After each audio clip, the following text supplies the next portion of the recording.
बच्चों, चलिए आज का हमारा प्रश्न है फलन एफ एक्स बराबर 4x माइनस 2 जब x का मान 2 से छोटा है और जब x का मान 2 या 2 से अधिक बड़ा है तो मान आएगा 3x की सततता की जांच कीजिए। हमने यहाँ से इसकी सततता की जांच करनी है, तो यहाँ से इस प्रश्न को करने हेतु हमारे पास यहाँ से हमारी मुख्य अवधारणा कार्य करेगी। मुख्य अवधारणा यहाँ से हम लेके चलेंगे। एफ एक्स हमारे पास कोई भी फलन है, एफ एक्स हमारे पास x बराबर a पर सतत है, x बराबर a पर सतत है यदि हमारे पास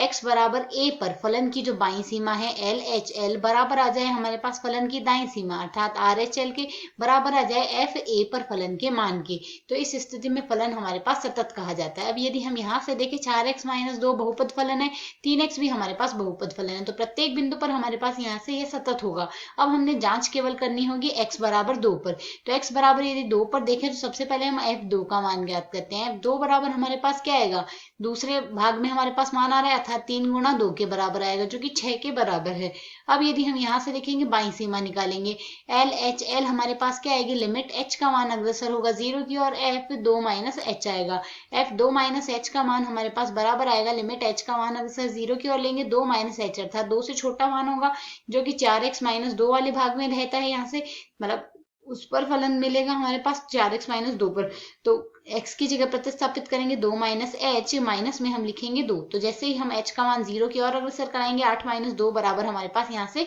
6 आ गया। अब हमने यहाँ से ज्ञात करना होगा आर एच एल, दाईं सीमा ज्ञात करनी है, तो आर एच एल बराबर हमारे पास यहाँ से क्या आ जाएगा, आर एच एल आएगा, लिमिट h का मान हम अग्रसर लेंगे 0 की ओर, f2 प्लस h लिखेंगे, f2 प्लस h बराबर हमारे पास इस प्रश्न के अनुसार क्या आएगा, 2 से थोड़ा सा बड़ा मान, 2 से थोड़ा बड़ा मान हमारे पास x ग्रेटर देन 0 की स्थिति में मिलेगा, तो लिमिट h का मान हम अग्रसर करेंगे 0 की ओर, तो 3 गुणा 2 प्लस h आ जाएगा। h का मान 0 की ओर अग्रसर है, ही बराबर आ जाएगा 3 गुणा 2 बराबर 6, h का मान 0 की ओर अग्रसर है। तो यहाँ से हम देख सकते हैं हमारे पास एल एच एल बराबर आर एच एल बराबर फलन की सीमा के मान के बराबर आ गया f2 के, तो यहाँ से हम कह सकते हैं x बराबर 2 पर एफ एक्स सतत है, और यदि x बराबर 2 पर फलन सतत है तो यह फलन प्रत्येक बिंदु पर सतत है। हमें यहाँ से यही ज्ञात करना था। आशा है समझ आया। धन्यवाद।